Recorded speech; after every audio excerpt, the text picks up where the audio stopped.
Fansa da hadaya. Idan alhaji ko mai umara ya bar wani wajibi ko kuma ya aikata wani abin da aka hana, to fansa ta kama shi.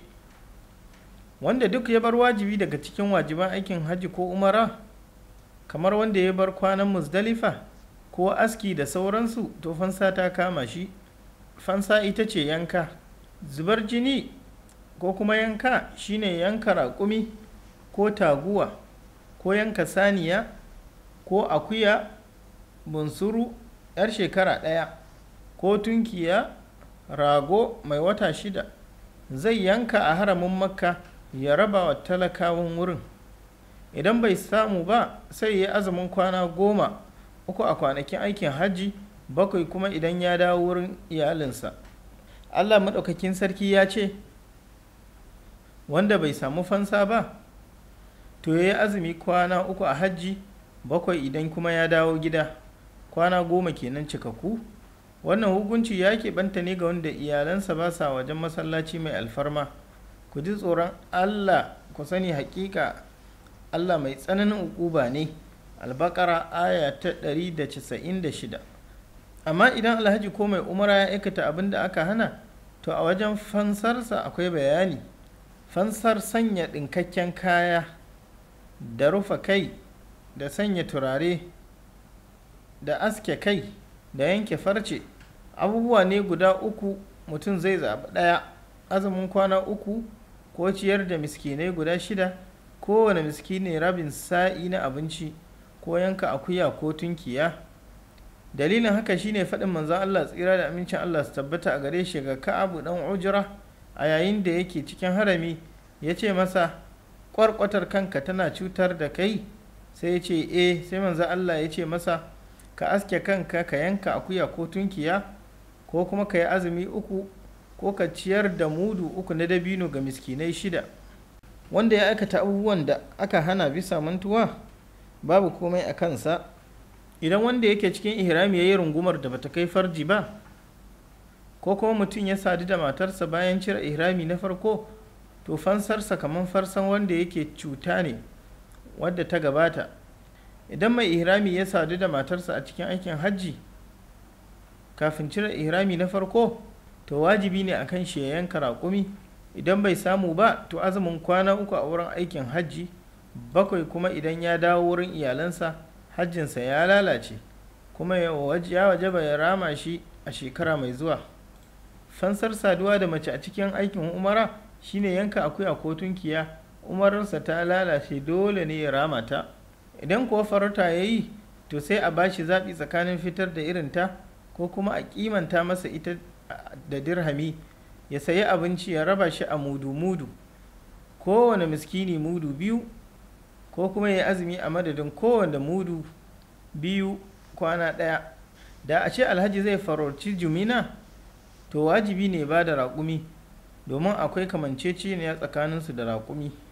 Ko ya kimanta da kimarta, ya siya abinci kamar shinkafa da alkama, ya ciyar da mudu 2 ga kowane miskini daga ciki, ko kuma ya yi azumin rana akan kowane mudu 2. Da zai farauci jaki misali, to zai ba da saniya, haka dai.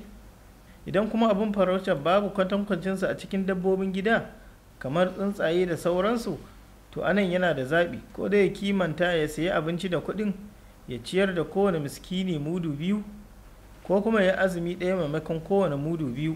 Wanda zai kimantan shine mutum 2 cikin adalai masu masaniya kan hakan.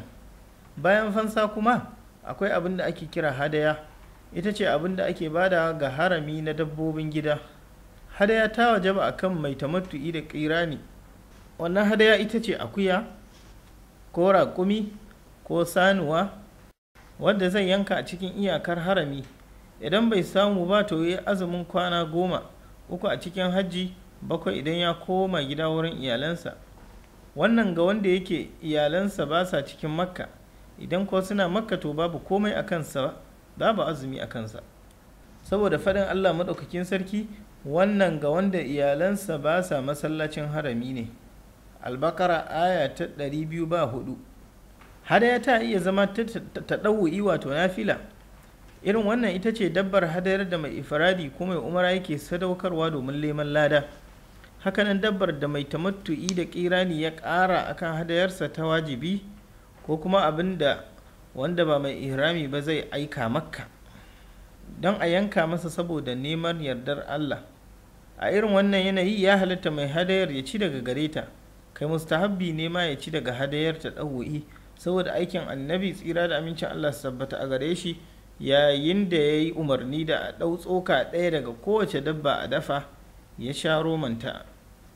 Lokacin yanka hadaya yana farawa daga bayan sallar idi, ranar sallah zuwa faɗuwar ranar ƙarshen kwanakin yanyana, ita ce ranar 13 kenan ga watan Zulhijja. Akwai wata kalar ta hadaya wadda aka fi sani da hadayar tsarewa, shine idan an hana mutum ko an tsare shi daga cika aikin hajji ko umara ko kuma duka guda biyun, wanda ya haramar hajji ko umara sai wani abu ya hana shi isa ɗakin Allah ko kuma ya yi haɗari bai samu isa ba, to zai yanka hadayarsa a wurin da yake, sannan ya cire ihraminsa, saboda faɗin Allah maɗaukakin sarki, idan an tsare ku to abin da ya sauƙaƙa daga hadaya shi za ku yi. Al-Baqara aya ta 204. Hadayar za ta iya kasancewa akuya ko tunkiya ko raƙumi ko saniya. Malamai sun halatta wa alhaji idan yana kirani ko tamattu'i ya wakilta wanda zai yanka masa hadaya idan wakilin amintacce ne, amma abin da ya fi alhaji ya yanka da kansa, saboda annabi tsira da amincin Allah su tabbata a gare shi ya aikata hakan.